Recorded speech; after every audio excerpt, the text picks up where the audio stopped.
I'm not sure I've ever met anyone like Teva Harrison. She is a talented, happy, optimistic American who fell in love with a Canadian, married him, and now lives here.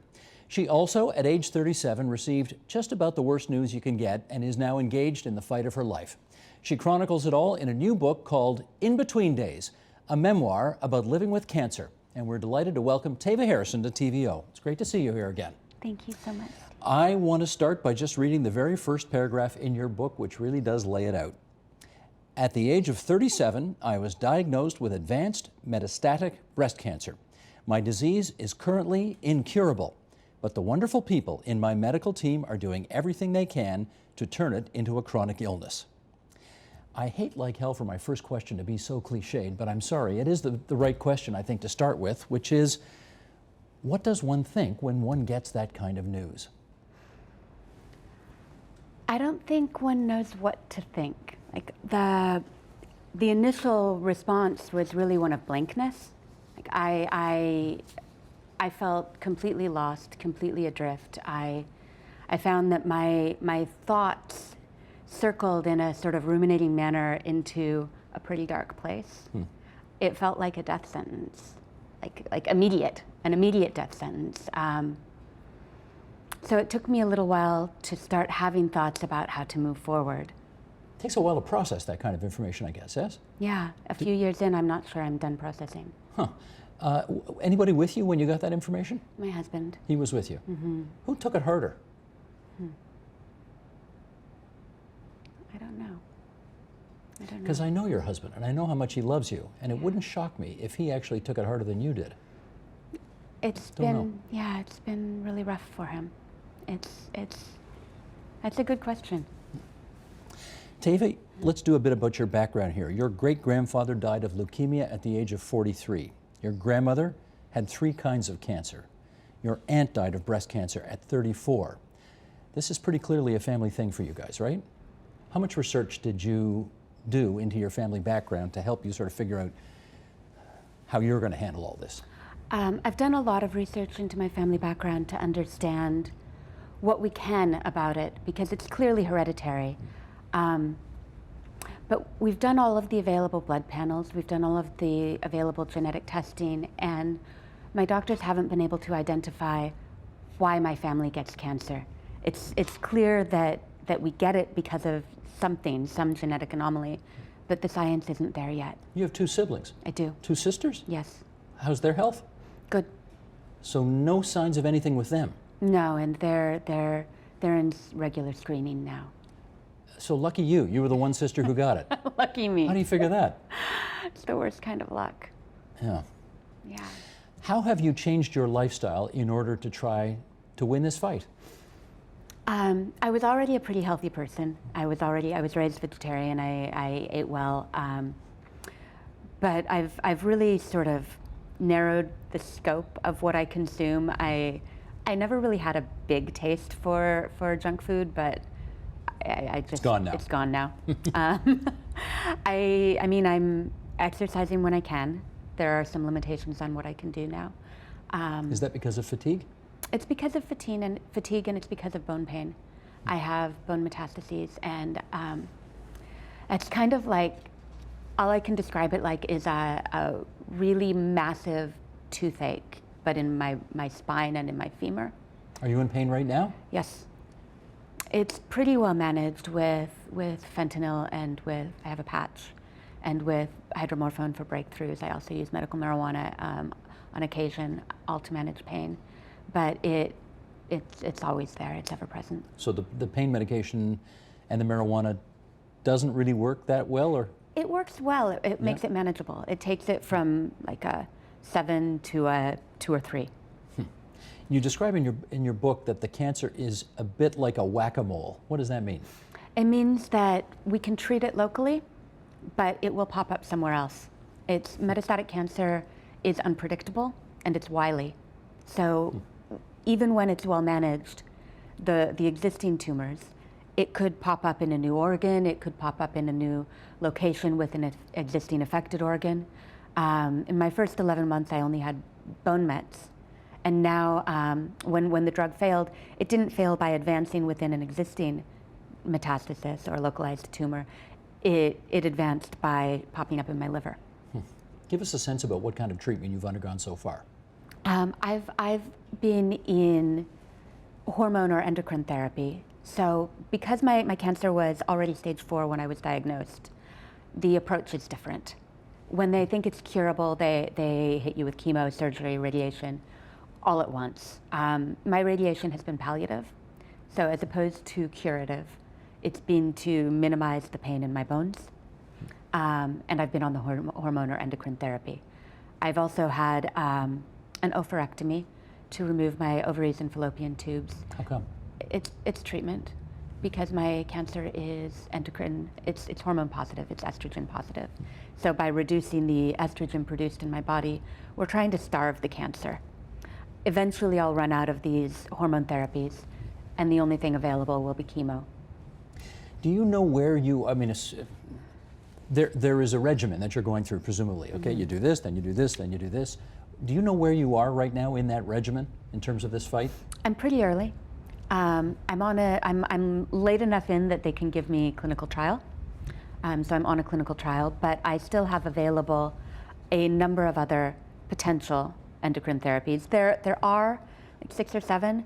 Usually a woman only gets about 3 because you get a diminishing return. And then there are a number of different chemos. It's hard to say though, because they don't all work for everybody. So what works for one woman may not work for another.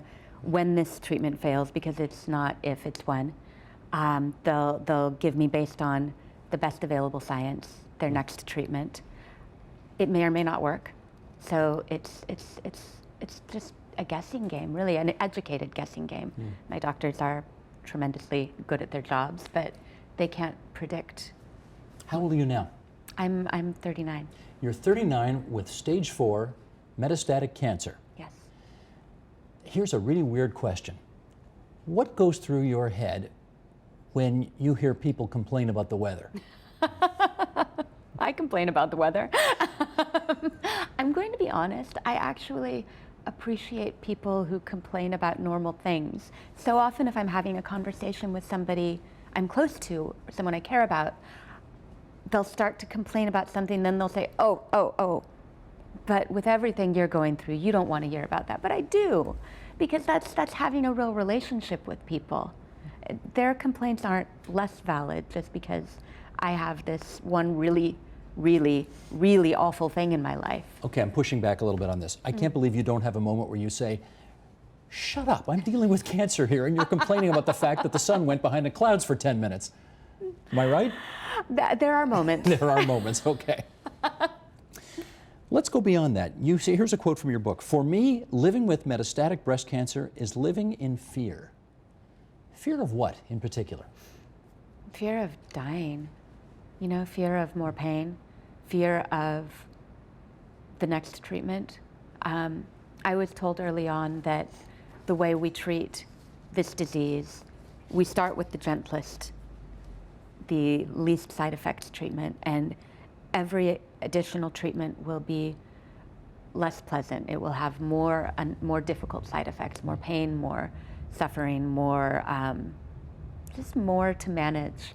But really fear of dying, fear of the unknown.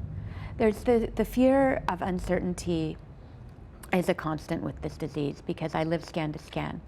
And I have regular scans every 3 months, but then sometimes I have special scans in between if we notice something, some sort of anomaly that we need information for, that might be indicative of a need for change in treatment.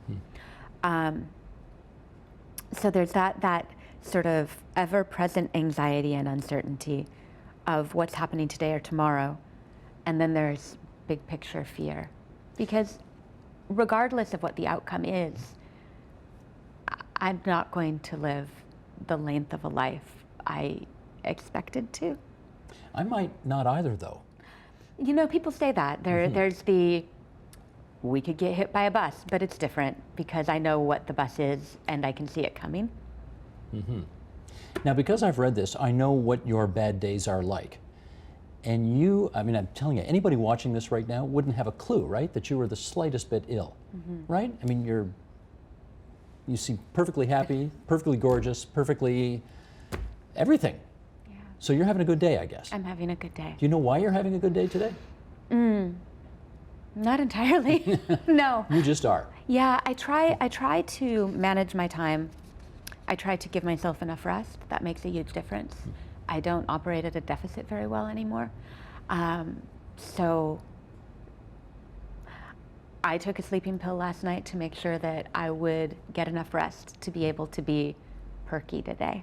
So that's I've learned that there are things I can do that make a difference. What has writing this book done for you? It's done a number of things. On a practical level, it's given me something to focus on and to focus what I'm thinking and feeling on and to process this very different way of living I've had to really rapidly acclimate to. It's got me back into drawing on a regular basis. I was an artist who wasn't drawing regularly before. And it's helped me tap into a tremendously caring community. In my local circle of friends and family, yes, we have some people with cancer. I have a family history, but I didn't have a community of people who straight up understand what I'm going through. And doing these drawings and writing these kinds of feelings and experiences and sharing them has given me access to people both in Canada and around the world who have shared experience. Let's share a little more of that. Here's a quote from the book, and then we'll show some of your artwork as well. Here's Teva Harrison in the book In Between Days. Rather than focus on what cancer takes away, I try to focus on what it doesn't. Because as much as I've lost, my life is really rich and full. I have a remarkable love, truly everybody remarks on it, a space to write and draw when I have energy, a warm and intelligent family, inspiring friends. There is so much beauty in the world. And Sheldon, if you would, let's put up the image then.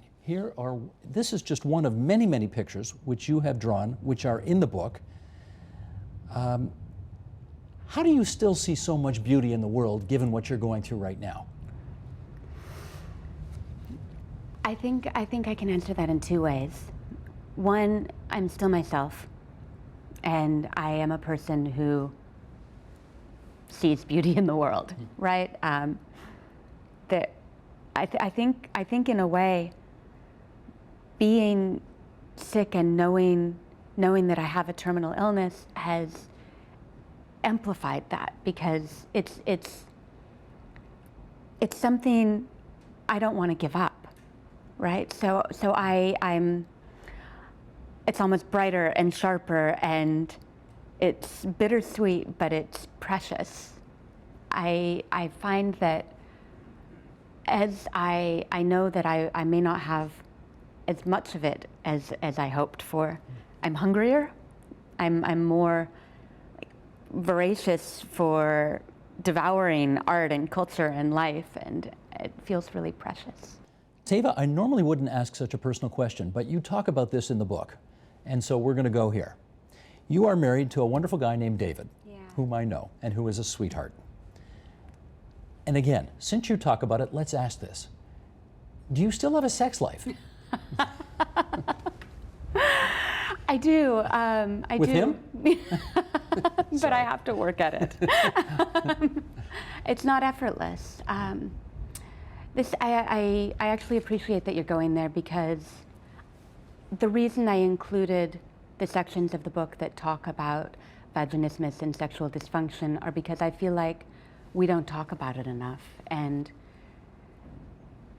whether or not you have the cause that I do with the oophorectomy, many people who are in treatment for cancer have premature menopause, whether it's permanent or not. And there are ways to manage the sexual dysfunction you experience with cancer, but they're not really volunteered to you unless you go seeking information, asking, how can I work around this? I've had a lot of people, in my healthcare team say, oh, it's a nice sign that you're even still interested in a sex life. It is encouraging. Right. Yeah.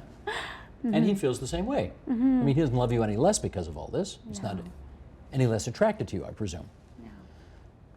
But there's an effort that's involved with you two that presumably is not involved with other people who are not going through what you're going through right now. No, with vaginismus, there's a diminished elasticity, and there's a tightening in the pelvic floor, both of which make penetration really difficult. So you have to use tools. You need aids like dilators and lubricants and I'm losing words. But what about sex drive? Do you even have? I mean, do you have sex drive anymore? I do. It's diminished, but it's still there. It's not gone. Good. Yeah. With all the MRIs and all the needles and all the chemo and all the radiation and all of the everything that you are going through, you talk in the book about, there's days when you're throwing up all the time and you're feeling nauseous all the time, limitations on what you can do.